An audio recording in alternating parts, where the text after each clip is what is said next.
تو درود پاک نہ پڑھنا بہت بڑی محرومی کا باعث ہے۔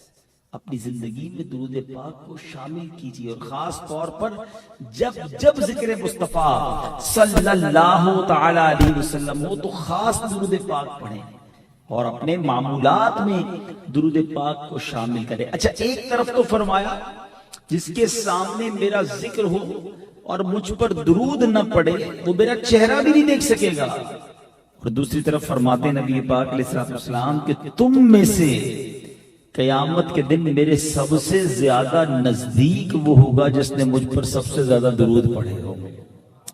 اب اس کا مطلب یہ ہوا کہ درود پاک قرب مصطفیٰ صلی اللہ تعالی علیہ وسلم کا ذریعہ ہے، طریقہ ہے، گیٹ پاس ہے۔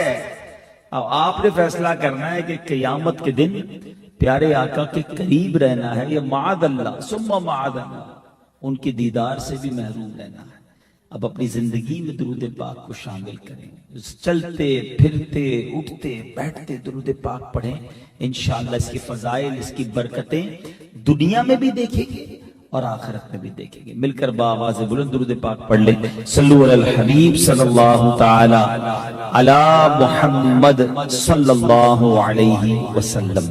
اعلی حضرت فرماتے ہیں صدقہ دینے سے عمریں زیادہ ہوں گی، رزق کی وسعت اور مال میں کثرت ہوگی، اس کی عادت سے کبھی محتاجی نہ ہوگی، خیر و برکتیں پائیں گے، آفتیں بلائیں دور ہوں گی، بری قضا ٹلے گی، 70 دروازے برائی کے بند ہوں گے، 70 قسم کی بلا دور ہوگی، ان کے شہر آباد ہوں گے، شکستہ حالی دور ہوگی، خوف اندیشہ زائل اور اطمینان خاطر حاصل ہوگا، مدد الہی شامل ہو جائے گی، رحمت الہی ان کے لیے واجب ہوگی، ملائکہ ان پر درود بھیجیں گے، رضا الہی کے کام کریں گے، ان کے گناہ بخشے جائیں گے، مغفرت ان کے لیے واجب ہوگی، ان کے گناہوں کی آگ بجھ جائے گی، روز قیامت دوزخ سے امان میں رہیں گے،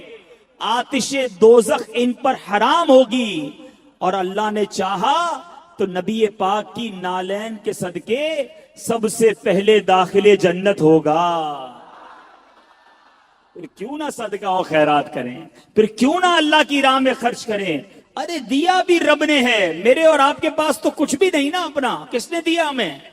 اللہ نے دیا، اللہ نے دیا، اسی کی راہ میں خرچ کریں، پھر وہ انعام بھی دے، ملٹیپلائی کر کے عطا بھی کرے، پھر بھی ہم کنجوسی کریں، ایسا نہیں کرنا چاہیے۔ بہت سارے اسلامی بھائی پریشان ہوتے ہیں، مصیبتوں میں گرفتار ہوتے ہیں، صدقہ مصیبتوں سے کیسے بچاتا ہے؟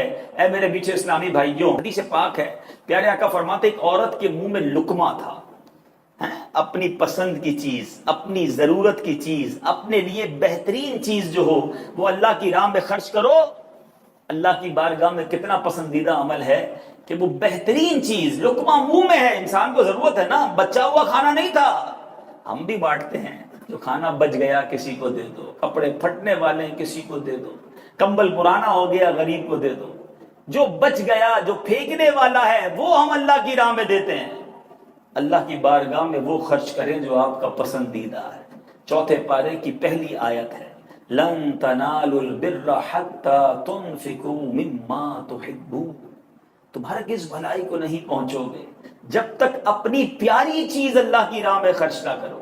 ہم کون سی چیز خرچ کرتے ہیں؟ نبی پاک فرماتے عورت کے منہ میں لقمہ تھا، اور اب ایک سائل آیا، ایک فقیر آیا، عورت نے منہ کا لقمہ نکالا اور اس سائل کو دے دیا، اللہ کی راہ میں خرچ کر دیا۔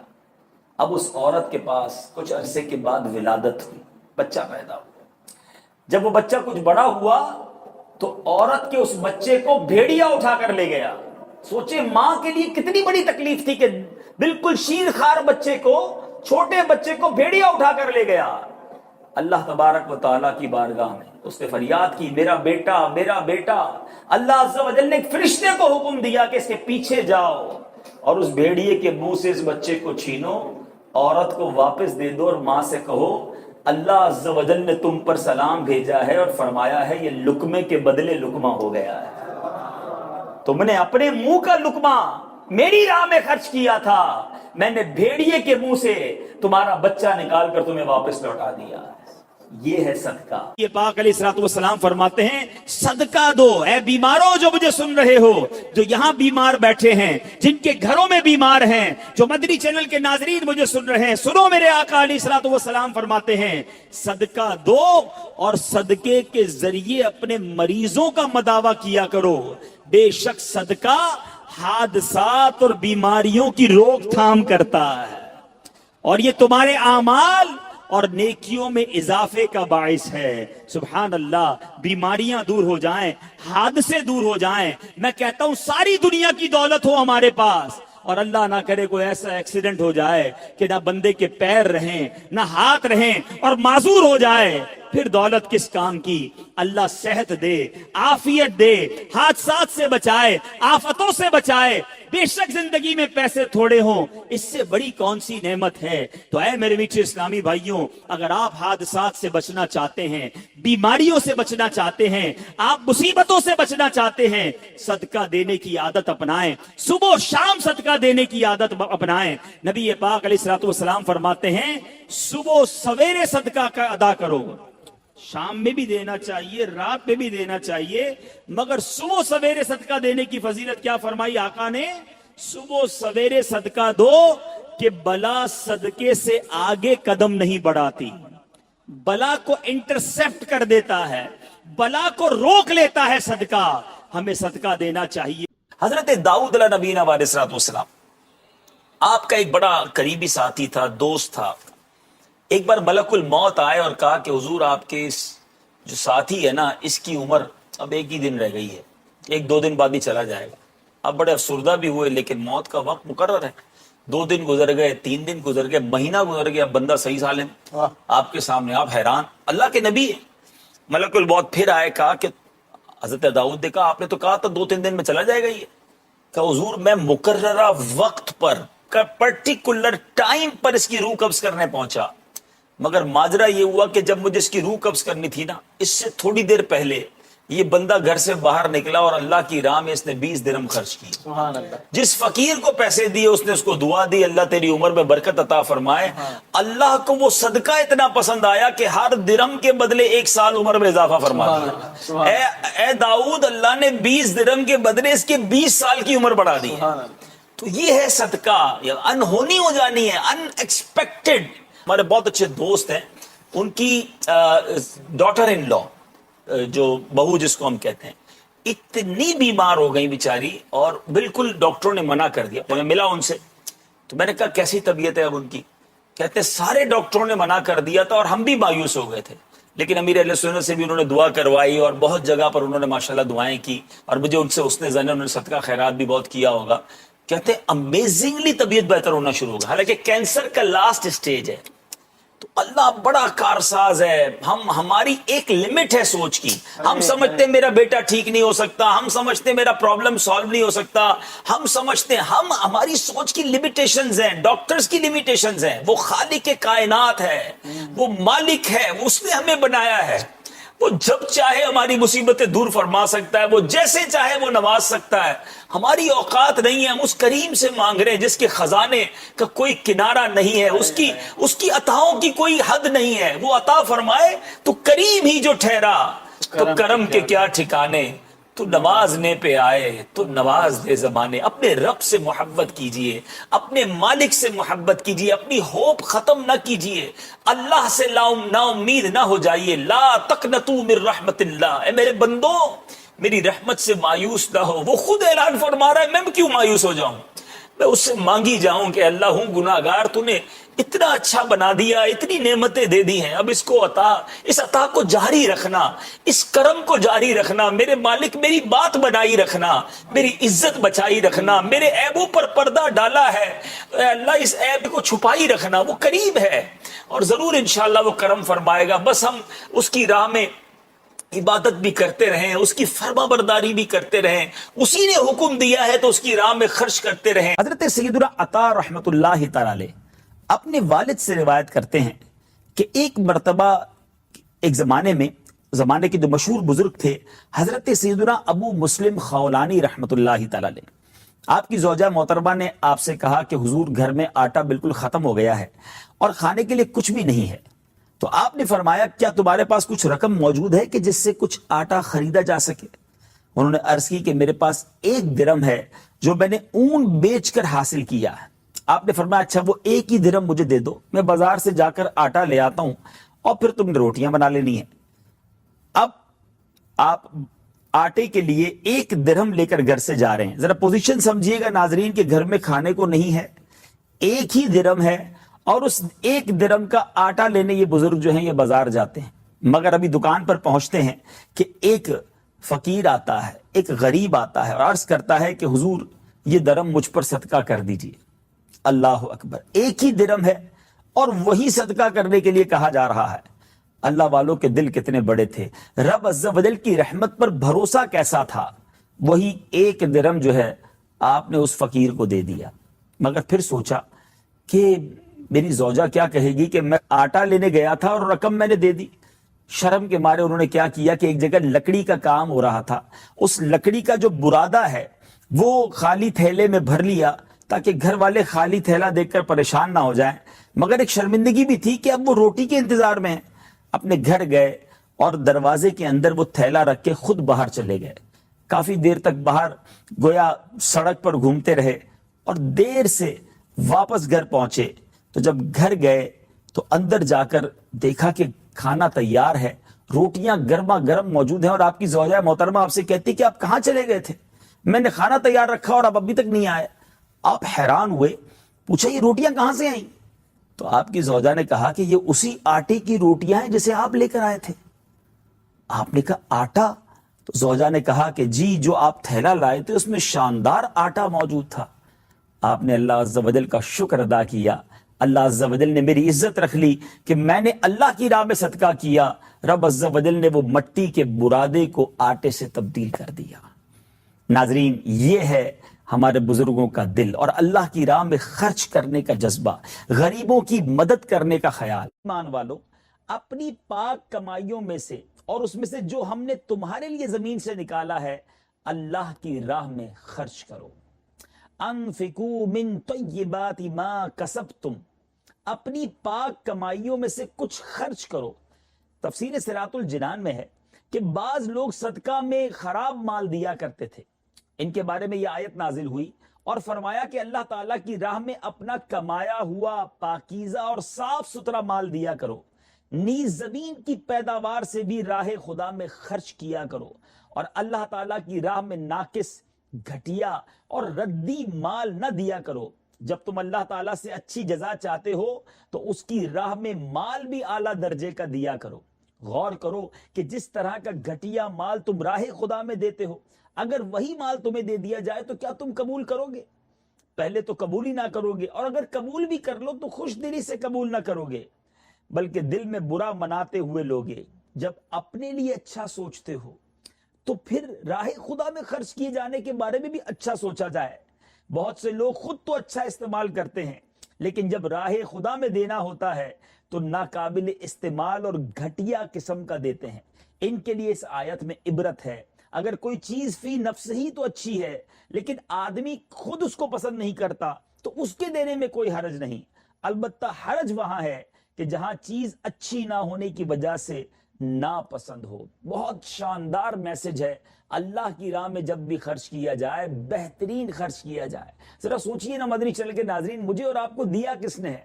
جو بہترین میرے اور آپ کے پاس ہے وہ بھی تو رب نے دیا ہے، تو اللہ نے دیا ہے، اور اسی کی راہ میں خرچ کرتے وقت ہم گھٹیا مال دیں جو ہمارے کام کا نہ ہو، گویا ہم بھی پسند نہ کریں اور وہ دے دیں۔ خود سوچئے، آج کپڑے پرانے ہو جائیں تو راہ خدا میں دینے کا ہمارا ذہن بنتا ہے، کھانا بچ جائے پھینکنا نہیں ہے، چلے جناب وہ راہ خدا میں دے دیں۔ ایسا نہیں ہے کہ اس کا ثواب نہیں ہے، لیکن جب صدقہ اور خیرات دینا ہے تو آپ کی کیفیت، دل کی کیفیت کیا ہے یہ سوچئے، اور اچھے سے اچھا مال دیجئے، اللہ اور عطا فرما دے گا۔ آپ نے اچھا مال اللہ کی راہ میں دیا، وہ رب اور اچھا مال آپ کو عطا فرما دے گا۔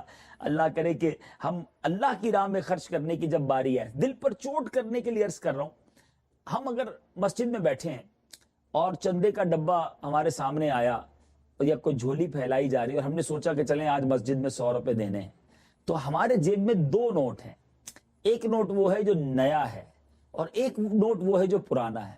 اپنے دل سے پوچھئے ہم اس چندے کے ڈبے میں کون سا نوٹ ڈالتے ہیں؟ اس سے ہی جواب مل جائے گا کہ راہ خدا میں، حالانکہ جو پرانا نوٹ ہے اور جو نیا نوٹ ہے اس کی قیمت تو ایک ہی ہے. نیا نوٹ 102 روپے کا نہیں ہے، وہ بھی 100 روپے کا ہے، لیکن بس مال سے محبت ایسی ہو گئی ہے، اپنی چیزیں اچھی میرے پاس رہ جائیں، کسی اور کو نہ دوں. نہیں میرے میٹھے اسلامی بھائیوں، راہ خدا میں جب خرچ کریں خوش دلی کے ساتھ اور اچھے سے اچھا مال خرچ کریں، اللہ کریم اور عطا فرمائے گا. آیت انفقوا من طیبات ما کسبتم، اس سے کیا مسائل معلوم ہوتے ہیں؟ سبحان اللہ. نمبر 1، اس سے کمانے کی اجازت ثابت ہوتی ہے. نمبر 2، آیت میں نفلی اور فرض صدقات دونوں داخل ہو سکتے ہیں.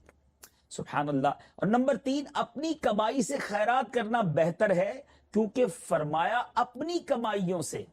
سبحان اللہ. نمبر 4، مال حلال سے خیرات کیا جائے. اور نمبر 5، سارا مال خیرات نہ کرے بلکہ اپنے خرچ کے لیے بھی رکھے. جیسا کہ مما میں سے کے لفظ سے معلوم ہوتا ہے کہ مال میں سے جو ہم نے خرچ کرنا ہے، تو اس سے پتا چلا کہ سب خیرات نہ کر دے، کچھ اپنے لیے بھی بچا کے رکھے. اور نمبر 6، زمین کی پیداوار سے بھی راہ خدا میں دیا جائے، خواہ وہ غلے ہوں یا پھل، نیز پیداوار کم ہو یا زیادہ، بہر صورت دیا جائے. سبحان اللہ. اے میرے بیٹھے اسلامی بھائیوں، امید ہے کہ اب اللہ کی راہ میں جب بھی خرچ کریں گے اچھے سے اچھا اور خوش دلی کے ساتھ خرچ کریں گے. اس آیت کے شان نزول کے بارے میں بھی کچھ سنتے ہیں. تفسیر روح المعانی میں ہے کہ حضرت علی رضی اللہ تعالیٰ عنہ فرماتے ہیں کہ یہ آیت زکوٰۃ کے متعلق نازل ہوئی. کچھ لوگ اپنے خرموں کے 2 حصے کر دیتے تھے، کھڑے علیحدہ اور ردی علیحدہ. جب صدقہ وصول کرنے والا ان کے باغ میں پہنچتا تو ردی میں سے دے دیتے. اس پر یہ آیت کریمہ نازل ہوئی کہ اللہ کی راہ میں اچھا والا دیا جائے. تفسیر در منصور میں ہے کہ ایک بار نبی پاک علیہ الصلوۃ والسلام نے لوگوں کو صدقے کا حکم دیا. بعض لوگ ردی خرموں یعنی کھجوروں یا چھواروں سے اس کے خوشے لے کر حاضر ہوئے، یعنی صدقہ دینے کے لیے ردی پھینکنے والے جو ہوتے ہیں. تو اس بارے میں پھر یہ آیت نازل ہوئی. اے میرے میٹھے اسلامی بھائیوں، اب یہاں صرف مسلمانوں سے خطاب کیوں ہے کہ ثواب کے مستحق تو مسلمان ہی ہے نا. کفار کیسا ہی نفیس مال خرچ کریں ان کے لیے کوئی اجر نہیں ہے. اللہ اللہ. اے ایمان والو تمہیں مبارک ہو. ہم اللہ کی راہ میں خرچ کریں تو جنت کے خزانے منتظر ہیں، اللہ کی رحمتیں ملنی ہیں. سبحان اللہ.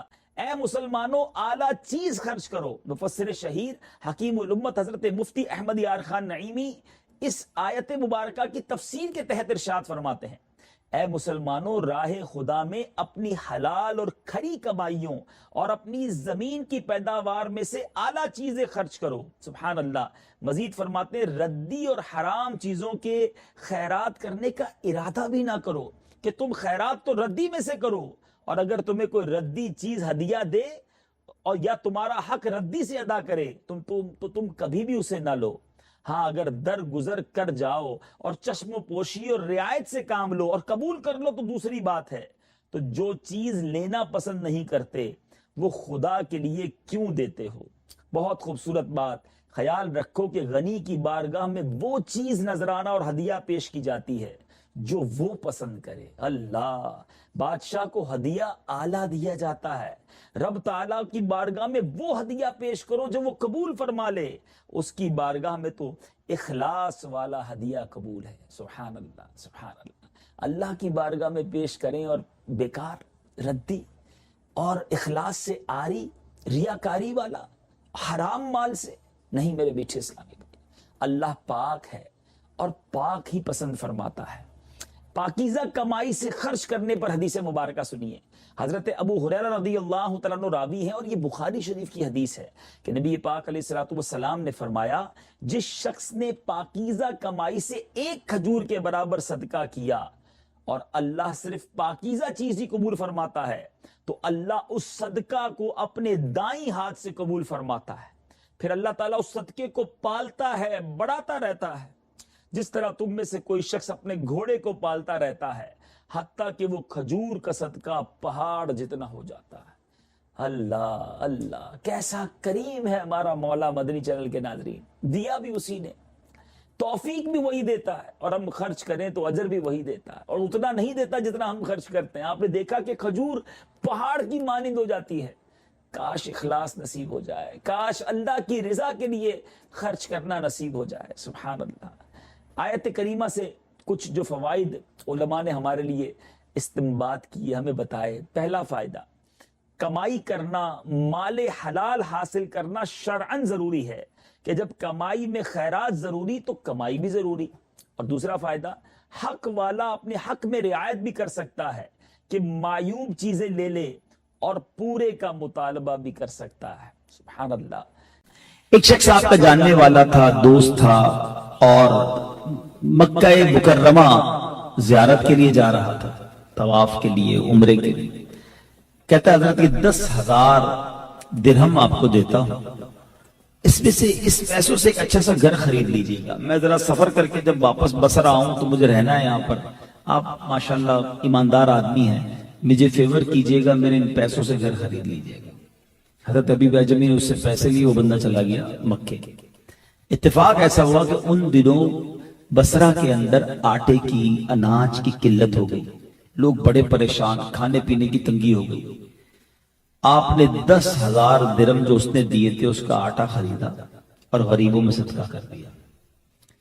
دوستوں نے کہا حضرت یہ آپ نے کیا کیا؟ پیسے اس نے آپ کے پاس امانت رکھوائے تھے۔ آپ نے فرمایا گھبراؤ نہیں، وہ آئے گا، اس کو ایک آفر کروں گا، قبول کرے گا تو ٹھیک ہے، ورنہ پیسے اس کو واپس مل جائیں گے۔ بہرحال وہ بندہ سفر کر کے آیا، کہتا حضرت وہ گھر خرید لیا آپ نے میرے لیے، میں نے پیسے دیے تھے آپ۔ حضرت حبیب اعجمی رحمت اللہ تعالیٰ کہتے ہیں ہاں گھر خرید لیا ہے، باغ بھی ہیں، نہریں بھی ہیں، درخت بھی ہیں اس میں۔ کہا اچھا، بیوٹیفل، میں رہنا چاہوں گا اس گھر میں۔ فرمایا یہ گھر میں نے تمہارے لیے اللہ سے جنت میں خریدا ہے، تمہاری مرضی ہے وہ گھر لے لو یا پیسے واپس لے لو۔ تھا بڑا عقیدت مند، اولیاء اللہ کے تصرفات اور ان کے کمالات کو مانتا تھا۔ اپنی بیوی سے مشورہ کرنے گیا کہ دیکھو پیسے میں نے دیے تھے حضرت حبیب اعجمی کو کہ گھر خرید لیں، ہم رہیں گے اس میں، مگر وہ کہتے ہیں ان پیسوں کے بدلے میں نے اللہ سے جنت میں گھر خریدا ہے، بتاؤ کیا کروں؟ پیسے واپس لے لوں یا آفر قبول کر لوں؟ بیوی بھی سبحان اللہ اللہ والوں کی ماننے والی تھی، کہتے ایسا کرو حبیب اعجمی رحمت اللہ تعالی سے جا کے کہو کہ جو آپ کہہ رہے ہیں نا یہ لکھ کر دے دیں، ضمانت لکھ کر دے دیں کہ ہمیں اللہ تبارک و تعالیٰ کی طرف سے جنت میں گھر ملے گا۔ یہ آئے واپس کہتے ہیں حضور آپ ذرا لکھ کر دے دیں، ضمانت دے دیں، کوئی رسید تو دینا کہ آپ جنت میں گھر دے رہے ہیں۔ تو حضرت حبیب اعجمی رحمت اللہ تعالیٰ نے ایک مکتوب لکھا، بسم اللہ الرحمن الرحیم، یہ ضمانت حبیب اعجمی کی طرف سے فلاں فلاں شخص کے لیے ہے کہ جس نے 10,000 درہم اللہ کی راہ میں صدقہ کر کے فلاں بندے کے لیے جنت میں گھر خریدا ہے۔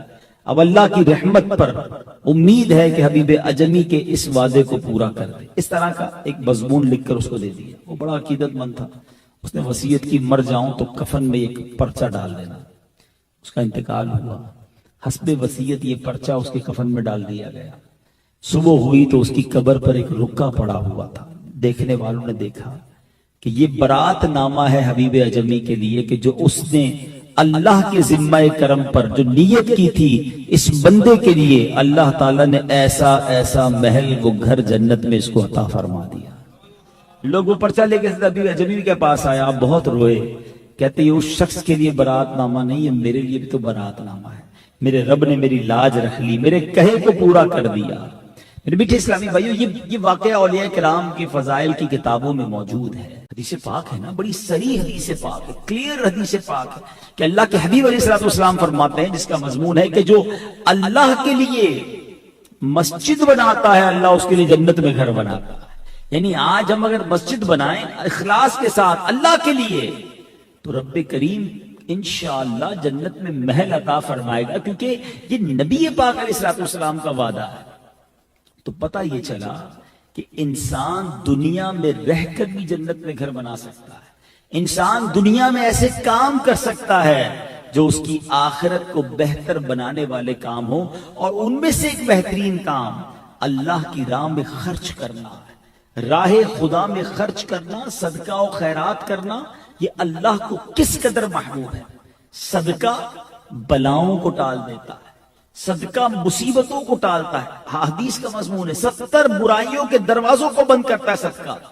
بندہ جب صدقہ دیتا ہے نا تو جب بلا اترتی ہے تو صدقہ بلا اور بندے کے درمیان آ جاتا ہے اور اس کو روکتا ہے، انٹرسپٹ کرتا ہے، بندے پر بلا نہیں آنے دیتا۔ حضرت ابو ہریرہ رضی اللہ عنہ کے پاس ایک شخص آیا، کہتا حضور بچہ سمندری سفر پر گیا ہے، آپ دعا کر دیں خیر سے آ جائے۔ تو حضرت ابو ہریرہ نے فرمایا ایسا کرو صدقہ دے دو، صدقہ دے دیا۔ اب وہاں جس وقت یہ صدقہ دے رہا تھا نا وہاں موجوں میں جہاز گرا ہوا تھا، ڈوبنے کے قریب تھا کہ اچانک جہاز والوں نے سنا کہ کوئی ندا آئی کہ اے لوگوں تمہارا فدیہ صدقہ قبول کر لیا گیا ہے، اور پھر جہاز نارمل ہوا اور سفر کمپلیٹ ہوا۔ وہ بیٹا آ کر باپ کو بتاتا ہے کہ عجیب معاملہ ہو گیا تھا، جہاز ڈوبنے کے قریب تھا، پھر ہمیں یہ آواز آئی کہ تمہاری طرف سے جو فدیہ جو صدقہ دیا گیا وہ قبول ہو گیا۔ تو اس شخص نے کہا کہ مجھے حضرت ابو ہریرہ رضی اللہ تعالیٰ عنہ نے کہا تھا کہ بچہ سمندر کے سفر پر ہے، تم صدقہ دے دو۔ تو اے میرے میٹھے اسلامی بھائیوں، صدقہ بلاؤں کو، آفتوں کو، مصیبتوں کو ٹالتا ہے۔ اللہ کرے کہ ہم اللہ کی راہ میں خرچ کرنے والے بنے اور پھر خوش دلی کے ساتھ خرچ کریں۔ یہ بھی بڑا پرابلم ہے، خرچ کرتے ہیں لیکن برڈن فیل کرتے ہیں، کیا کرے بھائی دینی پڑے گی زکوٰۃ پوری ہے، زکوٰۃ تو دینا ہی ہوگا نا۔ اب زکوٰۃ بھی دیتے اور بوجھ بھی فیل کرتے ہیں۔ اللہ اکبر، یہ کبھی نہ کیا کرنا۔ جب بھی اللہ کی راہ میں خرچ کریں تو خوش دلی کے ساتھ کریں۔ سچی بات تو یہ ہے کہ دینے والا ساتھ سجدہ شکر بھی کرے کہ اے اللہ تیری مہربانی، تو نے دینے والا بنایا، مانگنے والا نہیں بنایا۔ بہت سارے لوگ ہیں بیچارے نہیں دے پاتے، مانگتے ہیں۔ اللہ نے ہمیں اگر دینے والا بنایا تو پھر شکر بھی ادا کریں۔ بوجھ سمجھ کر دیں گے تو پھر اس کا اجر نہیں ہے، سبحان اللہ۔ اور پھر کسی کو دیں تو اترائیں نا، اس پر احسان نہ جتائیں۔ قرآن کہتا ہے یا ایھا الذین آمنوا لا تبطلوا صدقاتکم بالمن والاذی، اے ایمان والوں اپنے صدقے باطل نہ کرو، ضائع نہ کرو، احسان جتا کر اور تکلیف پہنچا کر۔ لوگ جب کسی کی مدد کرتے ہیں بعد میں اسی کو یاد دلا رہے ہوتے ہیں، یاد ہے نا قرضہ دیا تھا، بھول تو نہیں گیا، نوکری میں نے دلائی تھی، میرے پاس آیا تھا چپل پہن کر، کچھ بھی نہیں تھا، میں نے کاروبار کرنا سکھایا، آپ نے مدد کی، بڑی اچھی بات ہے۔ یہ جو اب آپ کر رہے ہیں یہ آپ غلط کر رہے ہیں، یہ آپ اپنے صدقے کو بھی ضائع کر رہے ہیں اور دل آزاری بھی کر رہے ہیں، یہ باطل ہو جاتا ہے صدقہ۔ ایک بار فرشتوں میں یہ مناقشہ ہوا، یہ بحث ہونے لگی کہ سب سے پاورفل اللہ تعالیٰ کی طرف سے مخلوق کون سی ہے؟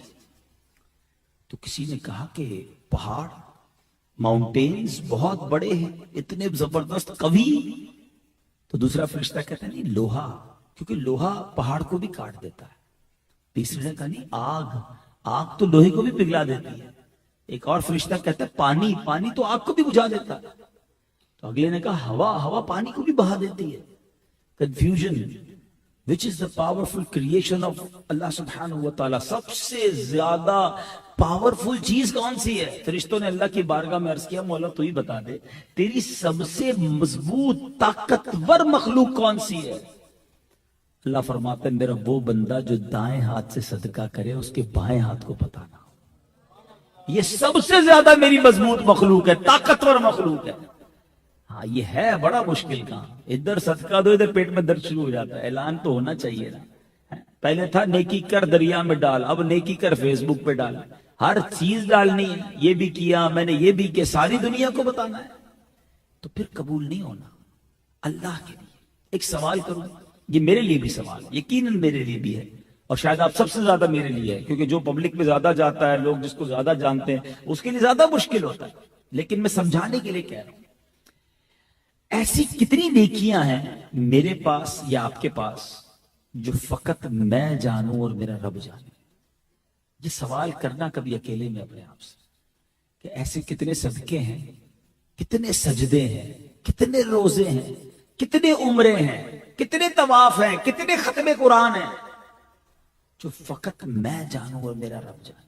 کسی نہ کسی طریقے سے، کسی نہ کسی بہانے سے ہمارا جی چاہتا ہے۔ یہ شیطان کا وہ وار ہے جو ہم سمجھ نہیں پاتے، اتنا باریک وار ہے کہ پہلے تو وہ نیکی نہیں کرنے دیتا، اب نیکی کر لی نا تو اب چین سے بیٹھنے نہیں دیتا۔ یار کوئی طریقہ تو بتاؤ کہ میں نے بھی یہ نیکی کی ہے، میں نے تہجد پڑھی ہے آج۔ اب تہجد اکیلے میں پڑھتا ہے انسان، گھر میں بیٹھ کوئی نہیں دیکھ رہا،